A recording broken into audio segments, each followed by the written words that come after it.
how Griffith describes a utopic and futuristic era where women are supposed to be equal to men, the men leading up to this era are resistant to accept this social change within her novel 300 Years Hence. In the novel, especially in chapter 2, Griffith mentions some of the discoveries that women are able to make in a so-called utopia while Hastings and Edgar are talking. Due to the increase in women's rights, women have been allowed to step out of the domestic sphere and into the work sphere to curate scientific discoveries such as condensed air to replace steam as the main form of energy in boats.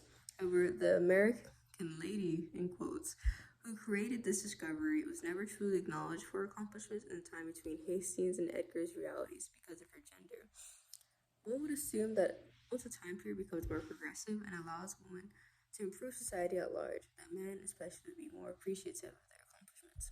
However, even in this utopic time period where women's rights have allowed women to create these scientific advancements, Hastings acknowledges that there is always a great unwillingness in men to admit to the claims as woman, as demonstrated by his introspection on page 49. If this utopia is made from characters from our idealized world, where men are accepting a woman's rights, as represented by Edgar, but the current men in her reality have a great unwillingness to accept these rights, as seen by Hastings' generation, and the men in between are having a hard time accepting these concepts as well.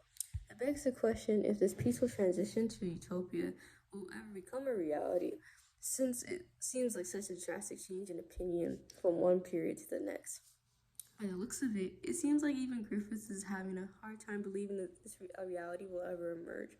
Even though she mentions women are getting the same rights as men and are going on equal playing fields, no woman in her story has been able to back that up.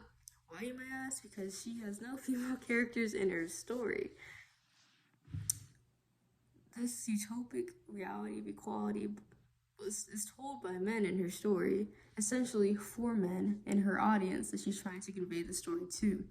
I believe this because she subconsciously knows no matter how close women get to being equal to men, women always have to cater to men so that they don't become too threatened by the shift and the balance of power in the patriarchy.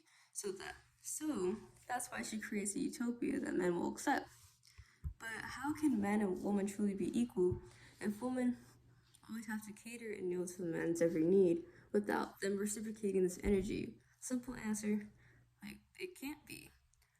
This means her model for utopia isn't as utopic as she once idealized. This is also why she doesn't completely radicalize the actions of women that are briefly mentioned in her novel, because she doesn't want them to reject the mystic sphere of marriage.